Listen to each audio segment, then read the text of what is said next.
ابو حفيظه، أبويا مصروفك كام في الشهر؟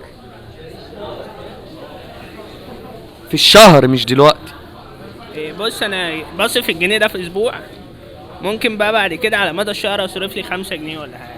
طب ما انت معاك فلوس اهي. ايه ده؟ ايه ده؟ هو ده مصروفك في الشهر؟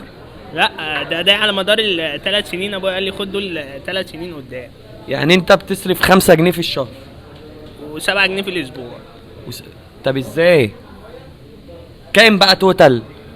ده حوالي مثلا 14 جنيه في الشهر. تصرف 14 جنيه في الشهر؟ ده انت مبذر يا جدع. ده غير اوبر.